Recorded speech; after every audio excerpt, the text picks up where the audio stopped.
오늘 저는 설교의 제목을 용서의 하나님 이렇게 정하고 요나서의 말씀을 통해서 하나님은 우리를 어떻게 용서하시기를 원하시는지, 또 우리 인간은 하나님의 용서를 어떻게 배워야 하는지, 또 우리는 또 어떠한 용서를 통해서 우리의 관계 안에서 하나님의 자녀로서 어느 곳에도 어떤 환경 속에서도 오직 하나님의 자녀의 신분을 가지고 성령 충만한 삶을 살아갈 수 있는지 이 요나서의 말씀을 통해서 살펴보았습니다.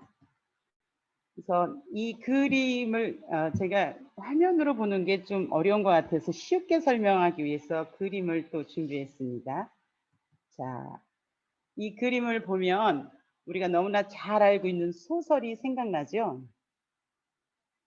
어떤 소설 제목 같아요?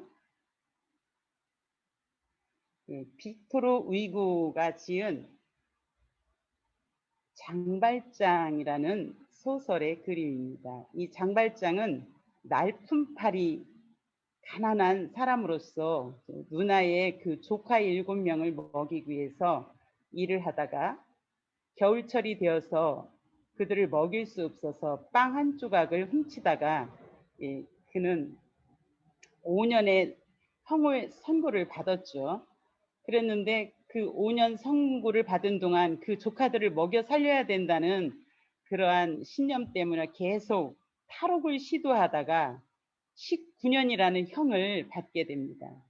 그 19년이라는 형을 감옥에서 받고 그는 출소해서 나왔지만 그의 마음은 여전히 패패하고 또 어느 누구도 그를 감옥 19년 동안 그를 회개했고 그가 새 사람이 되었다고 생각하는 사람이 없었죠. 그래서 여전히 그는 범죄자로 낙인이 찍혀서 누구 하나 물 한 모금 주지 않는 그런 패패한 인생이었는데 어느 날 누군가의 소개로 이 신부님을 알게 되죠. 그래서 신부님을 찾아갑니다. 이 장발장은 이미 범죄자로 다 알려져 있기 때문에 이 신부님도 이 장발장을 잘 알고 있죠. 그래서 신부님을 찾아간 이 장발장은 저는 장발장이라고 이렇게 소개를 합니다. 아무도 이에게 물 한 모금 주지 않는데 이 신부님은 귀한 사람을 대접할 때 귀한 사람을 대접하듯이 이를 집안으로 모셔드리죠. 자, 아까 장발장의 눈에서는 뭔가 두려움과 또 어떤 패패된 모습이 비었지만 이렇게 귀하게 이를 접대하는 신부님을 통해서 장발장의 눈에서는 눈물이 흐릅니다. 이 눈물은 사실 우리가 눈에서 나는 게 아니라 마음에서 나는 것 같아요. 예수님께서도 그 사람의 그 어려움을 알아줄 때 사람들은 우는데 그 울음은 자기 어떤 심령이 터치되었을 때 나오는 눈물이듯이 장발장은 이때 마음의 터치를 받은 것 같아요. 그래서 이렇게 눈에서 눈물이 나오는데 신부님은 또 가장 귀한 사람에게 대접하는 이 은쟁반에 그리고 은촛대로 이 장발장을 맞아들이고 또 장발장에게 잠자리를 주죠. 그런데 이 장발장은 이렇게 은혜를 입은 신부님의 집에서 하룻밤을 자고 나갈 때 그만 반복적인 죄로 또 그 은 접시를 훔쳐가지고 가죠. 그가 19년이라는 긴 세월을 감옥에 있었지만 그는 변하여서 나오지 않았던 거죠. 그는 금방 자기 옛습관을 따라서 이렇게 죄를 지었는데 그는 지명 수배자였기 때문에 금방 잡혀오게 됩니다. 그리고 이 신부님에게 찾아와서 이 신부님의 그 은 접시를 가져간 것을 이 신부님께 들통이 나는 거죠. 장발장의 눈에서는 아까 눈물이 흘렀지만 이 장발장의 눈에는 또 겁에 절린 눈으로 이 신부님을 바라봅니다. 그랬을 때 신부님께서 이 장발장에게 내가 은 접시는 선물로 준 것이요. 그리고 왜 금촛대는 가져가지 아니었소? 그렇게 말하면서 이 은 접시를 선물로 준 것이라고 이 경찰에게 말함으로 말미암아 장발장이 용서를 받은 거죠. 그리고 이 신부님은 장발장에게 당신은 이제 악한 사람이 아니라 선한 사람으로 내가 하나님께 드렸다는 그러한 말씀을 드리고, 경찰은 그 말을 마치자 떠나가고, 장발장은 그때 마음을 다해서 다시 마음의 터치를 받아서 눈물을 흘리며 회개하며 용서를 구합니다. 19년이라는 긴 감옥 생활에서 그가 변하여 온 것이 아니라, 그는 이 신부님의 따뜻한 용서로 이 장발장은 변하게 되어서 이제 그는 더 이상 어떤 죄를 짓는 자가 아니라 이제는 공장에 가서 열심히 일하는 새 사람으로 다시 출발하게 됩니다. 이렇듯이 이 장발장이라는 소설은 프랑스 대혁명 전에 어떠한 혁명이 일어나기 전에 그러한 시대적 배경을 가지고 이러한 용서라는 이런 장발장의 소설을 통해서 그 민족의 의식을 깨우쳤던 그런 소설책이었죠. 저는 이 소설책을 보면서 사람이 용서를 받으면 다시 살 수 있는 희망이 있는 거죠. 근데 하나님은 우리를 용서하실 때 우리를 어떤 것을 보고 용서하시는지, 또 우리는 하나님의 용서를 하나님의 입장에서 생각하고 있는지, 아니면 우리 자신을 보면서 용서를 바라보고 있는 것은 아닌가, 이런 생각을 하면서 제가 요나서의 말씀을 이렇게 살펴보게 되었는데요. 우선 이 요나서의 말씀은 시대적 배경이 여로보암의 2세 북이스라엘의 선지자 요나가 이 요나서에 등장을 하게 되는 거죠. 이 당시 북이스라엘은 여로보암 2세 때 아주 굉장히 경제적으로는 부강했죠. 그러나 가난한 자를 짓밟고 부한 자가 더 부하는 사회의 정의는 다 타락한 이 상태여서 하나님은 그때 아수르 사람들을 일으켜서 사실은 이스라엘 백성들을 그 죄에서 돌이키게 했지만, 사실 포악한 이 아수르는 자기 나라가 그때 경제적으로 부강하기 때문에 이 이스라엘 민족을 괴롭힌 부분도 있었죠. 그래서 이스라엘 민족들은 이 부강한 이 이스라엘 사람들보다도 영적으로 타락한 이들보다도 아수르는 더 경제적으로 부강해서 이스라엘 사람들을 포로로 끌어가기도 하고 아주 잔인한 짓을 이스라엘 사람들에게 했기 때문에 이스라엘 백성들은 자기 자신이 선민이고 또 하나님의 귀한 자녀인데 이방 사람에 의해서 그렇게 탄압을 받고 있을 때 너무나 그 아수르인들을 미워했죠. 그러나 이스라엘 사람들을 눈물을 흘리며 하나님께 도움을 구합니다. 하나님 도와주세요, 도와주세요. 그들의 기도를 들으신 하나님은 아미떼의 아들 선지자 요나를 보내게 되는 거죠. 그래서 이제 요나를 선지자로, 자, 아수르의 제국은 이렇게 부강한 제국이었고, 이스라엘 민족을 괴롭히는 이런 제국이었죠. 근데 이 아수르 제국에 대해서 그 요나에게 내려진 하나님의 말씀은 뭐였느냐면, 요나야, 너는 저 큰 성읍 니느웨로 가서 그 성읍에 대고 외쳐라. 그들의 제약이 내 앞에까지 이르렀다. 외치라는 거죠. 아수르의 수도가 니느웨였는데 이 제약이 내 앞에까지 이르렀다라고 외치라는 그 뜻은, 사실은 하나님은 은혜로우시며 자비로우시며 공의롭기 때문에 그것을 외쳤을 때 그들이 회개하고 돌이키는 것까지 하나님이 긍휼을 베푸신다는 것을 요나의 선지자는 알았지요. 사실은 그는 선지자의 그 사명으로서 그 하나님의 말씀을 가지고 느니웨로 가야 되는데, 그는 아수르 사람들이 싫었고 또 자기들의 선민 백성에 대한 어떠한 그러한 자긍심을 가지고 하나님의 말씀에 순종하지 않고 그는 어디로 갔죠? 하나님의 말씀에 순종하고 그들이 싫었기 때문에 다시스러워요. 다시스러워. 맞아요. 요나가 여기 예루살렘에서 욥과에서 이 느니웨로 가는 곳은 아주 가까웠어요, 여기. 근데 요바에서 이 다시스까지, 이 스페인까지 가는 거는 제가 그 책에 찾아보니까 다시스는 3,200km고, 예, 요바에서 느니웨로 가는 데까지는 800km밖에 안 됐다는 거죠. 근데 이 요바에서 예, 우연히 배를 타고 가려고 그랬는데 이 다시스로 가는 배가 마침 와가지고 요나가 백삭을 집으로고 예, 하나님의 뜻에 순종하지 않고 니느웨로 가지 않고 다시스로 가게 됩니다. 사실 하나님의 선지자는 하나님의 말씀을 가지고 그대로 선포하는 자기의 사명이 있었음에도 불구하고 요나는 예, 니느웨 사람들이 싫기도 했고 자기의 감정에 예, 그 자기의 감정에 충실하고 하나님의 말씀을 뒤로 했죠. 그랬는데 다시스로 다 가기도 전에 풍랑이 불어서 이 배는 위험을 처하게 됩니다. 이 배에서 그래서 사람들이 이 풍랑이 누구로 인함인지 예, 제비를 뽑게 되었을 때 이 요나가 뽑히게 되는 거죠. 그런데 요나가 여기서 저는 그 제비를 뽑혔을 때 그 요나가 이러한 대답을 하죠. 나는 히브리 사람이요 바다와 육지를 지으신 하나님 여호와를 경외하는 사람이다. 그래서 나의 죄로 인하여서 이 풍랑이 왔으니 나를 바다에 던지라. 그럴 만큼 요나는 자기 자신의 철저한 그 자신을 아는 사람이었죠.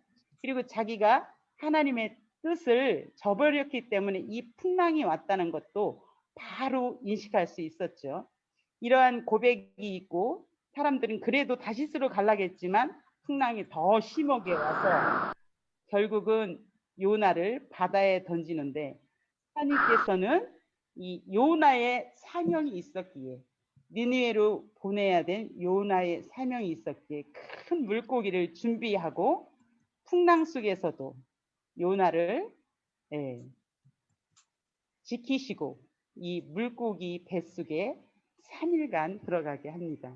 근데 이 물고기가 요나가 배에서 집어 던졌을 때 바로 들어간 게 아니라 여기에 보면은 이 장에 보면은 요나가 나중에 물고기 뱃속에 들어가서 기도를 하죠. 그런데 요나가 이러한 기도를 하더라고요.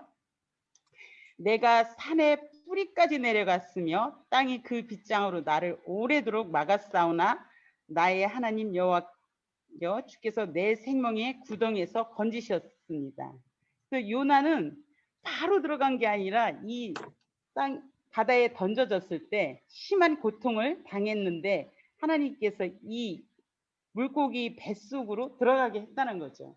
그래서 3일 동안 요나가 이 물고기 뱃속에서 철저한 회개의 기도를 합니다. 하나님, 우리가 생각을 해보세요. 물속에 뱃속에 들어가 있는데 그때 생각하는 것은 자기 자신의 감정에 충실할 수 있었을까요? 오직 요나가 생각하는 것은 하나님이죠. 하나님께 전적인 포커스를 맞추게 됩니다. 그리고 하나님, 모든 구원은 하나님께 있습니다. 그리고 내가 죄를 지었을지라도 다시 나의 하나님을 바라보겠나이다. 주의 목전에서 내가 쫓겨났을지라도 다시 주의 성전을 바라보겠나이다. 이런 회개를 하면서 철저히 요나는 하나님을 향하여 회개 기도를 하고 이 구원은 하나님께 있음을 고백하게 됩니다. 그래서 이 고백을 들으신 하나님은 요나를 물속이 뱃속에서 토해내게 되죠. 그래서 요나의 이 얼굴은 지금 눈물 콧물이 범벅이 되고 오직 초점이 하나님께 맞춰져 있는 요나지요. 그래서 이렇게 회개한 요나를 보고 하나님은 이제 그가 하나님의 말씀을 전할 준비가 되었다고 생각하셔서 오늘 읽은 말씀 하나님이 두 번째 요나에게 말씀하시는 거죠. 큰 성 니느웨로 가서 40일이 지나면 이 니느웨가 멸망한다. 그래서 빨리 그들에게 회개할 수 있는 것을 선포하라는 이런 말씀을 주게 됩니다. 그래서 요나는 이 물고기 뱃속에서 철저히 하나님께 회개하고 이 느느웨의 성을 3일 동안 걸어야 될 큰 성읍을 이제 하나님의 말씀을 붙들고 니느웨 성으로 오게 된 거죠. 그리고 니느웨 사람들이 이 요나가 40일이 지나면 니느웨가 무너지리라는 이 말씀을 전하자마자 이 악독하고 이들이 마음이 완악할 줄 알았던 이들이 요나의 생각과는 다르게 이들이 어떻게 했다는 거죠? 3일 동안 걸어 다니면서 선포해야 되는데 단 하루만 선포했는데 이들이 놀랍게 머리에 재를 쓰고 이들은 먹지도 않고 금식하면서 철저히 하나님께 회개의 기도를 하게 되는 거죠. 그랬는데 이 회개의 기도가 왕에게까지 들려서 왕도 조복을 입고 그도 죄를 쓰고 하나님 앞에 철저히 회개의 기도를 하고 또 짐승들도 먹지도 말고 모든 생명 있는 것은 마시지도 말고 철저히 하나님께 회개 기도를 해라 조서를 내리고 또 그 손에서 악한 일을 하고 있으면 그 악에서 떠나라는 말씀을 선포하며 니느웨 성은 그들이 악독한 행동을 했기 때문에 마음이 완악할 줄 알았는데 요나의 생각과는 다르게 이 니느웨 사람들은 단 하루의 말씀 선포에 이렇게 이들은 눈물을 흘리고 하나님께 회개의 기도를 하게 됩니다. 자, 하나님 잘못되면 용서해 주세요. 이들이 기도했죠.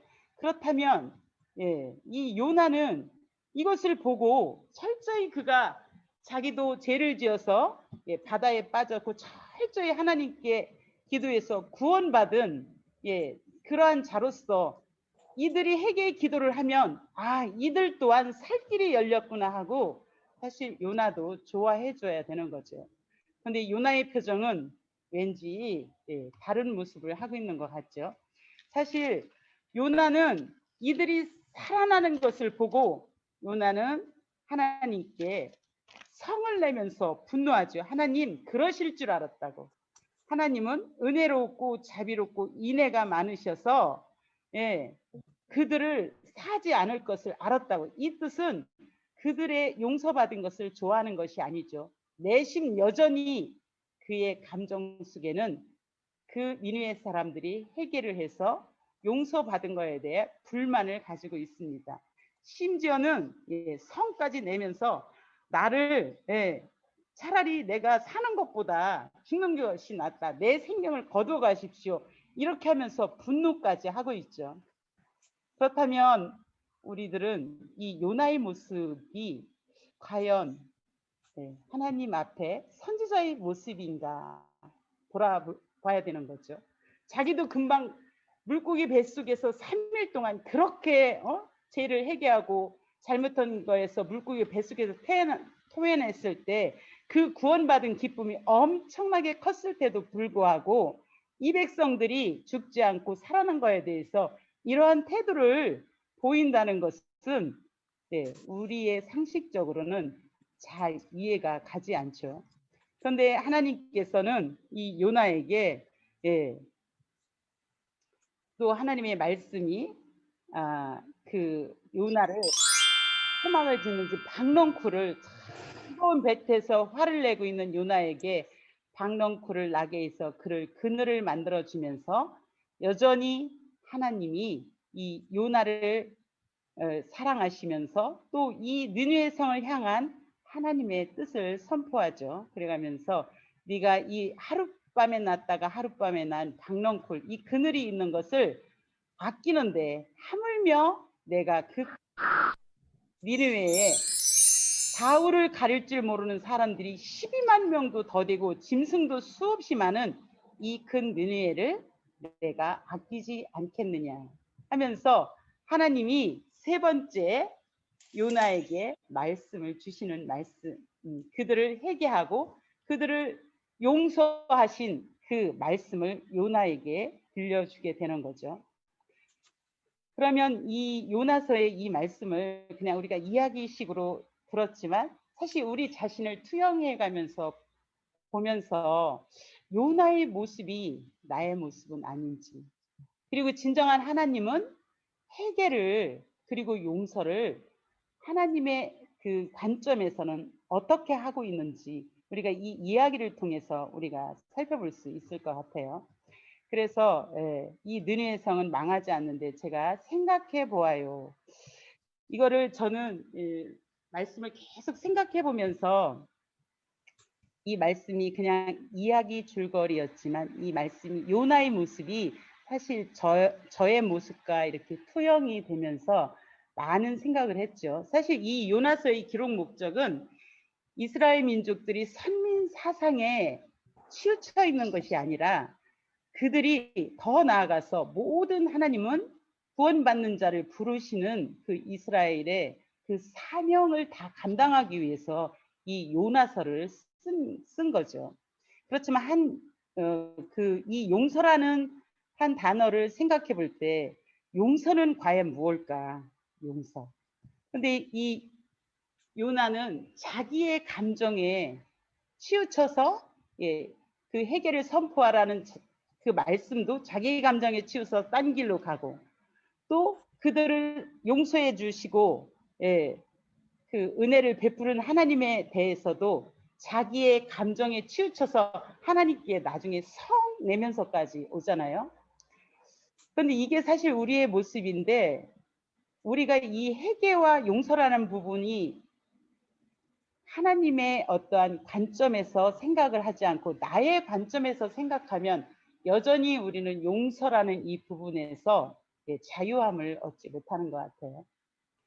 목사님께서 밀양이라는 그 영화에서 전도연이 자기가 어떻게 그 용서를 해야 되는데 신이 용서를 했느냐고 그 전도연이 그것 때문에 자기 삶을 패폐하게 만들고 나가는 그 영화를 보면서도 과연 이 용서의 주권이 누구에게 있느냐는 거죠. 물론 우리가 서로 잘못한 것을 용서해 주지만 우리가 용서할 수 있는 주권과 권한이 있느냐는 거죠.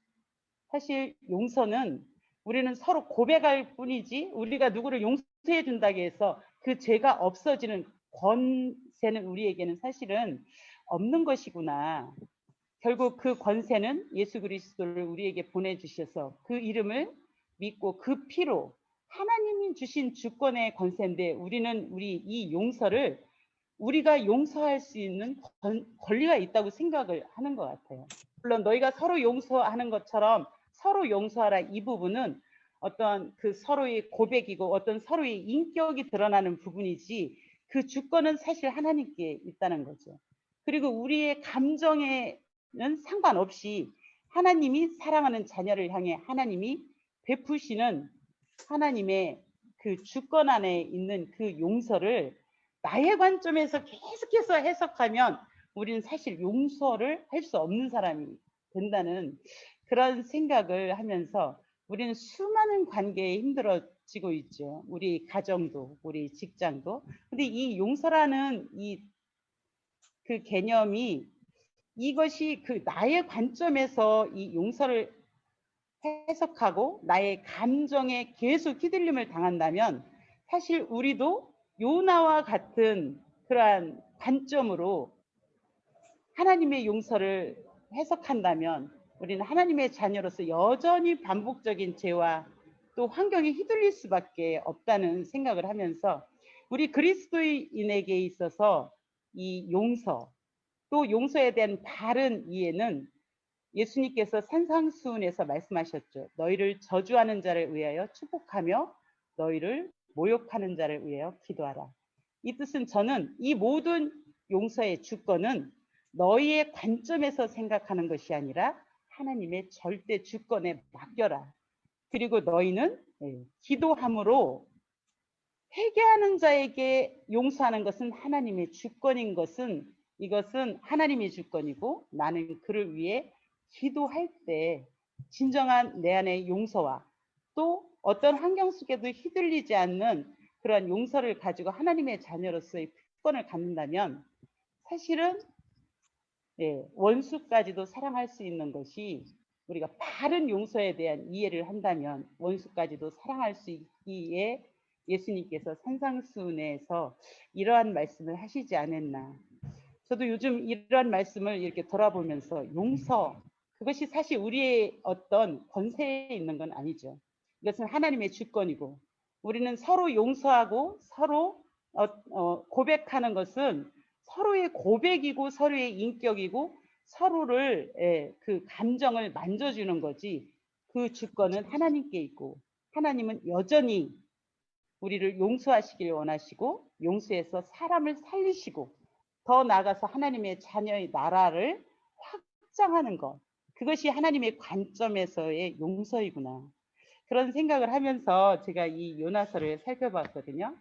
그러면서 우리 삶 속에 정말 용서라는 이 부분이 아직도 해결되어지지 않아서 나의 사랑하는 가족과 나의 사랑하는 직장 동료와 또 어떤 공동체에서 힘이 들어지고 있다면 이 용서의 주권을 하나님께 올려드리고 나는 다만 그를 위해 기도할 수 있는 은혜를 구하고 또 기도할 때 우리는 사실 우리에게 성령의 충만함을 주어서 서로 인격적으로 서로 고백할 수 있는 그런 용서로 나아갈 수 있다는 것을 기억하면서 이제 하반기 새로 시작하는 이 6월 정말 멋지게 그리고 늘 하나님의 은혜로 원수까지도 사랑할 수 있는 그러한 하나님의 자녀로 모든 용서는 하나님께 올려드리는 그런 은혜가 있으시기를 간절히 소망합니다. 아멘. 기도하겠습니다. 참 주신 하나님 감사합니다. 용서는 하나님께서 그 사랑하는 자녀들에게 살 길을 열어주시고 또 하나님이 이 나라 하나님 나라를 확장하여 나아가는 먼저 믿은 사람들에게 주신 하나님의 그러한 은혜입니다. 하나님 우리가 정말 모든 주권을 하나님께 올려드리고 우리는 서로 위하여 기도하며 기도할 때 서로 긍휼히 여기며 서로 고백하며 어떤 환경 속에서도 우리가 휘둘리지 아니하며 하나님의 자녀로서의 기쁨과 소망을 가지고 살아갈 수 있게 하여 주시옵소서. 그리고 내 주위에 어려운 그러한 인간의 관계에 있어서 어려울 때 하나님 그 사람을 살리는 그 하나님의 그 용서의 진정한 의미를 기억하면서 우리의 삶이 기도로 또 서로 용서를 고백하는 삶으로 나아갈 수 있도록 인도하여 주옵소서. 감사드리며 예수님의 이름으로 기도드립니다. 아멘.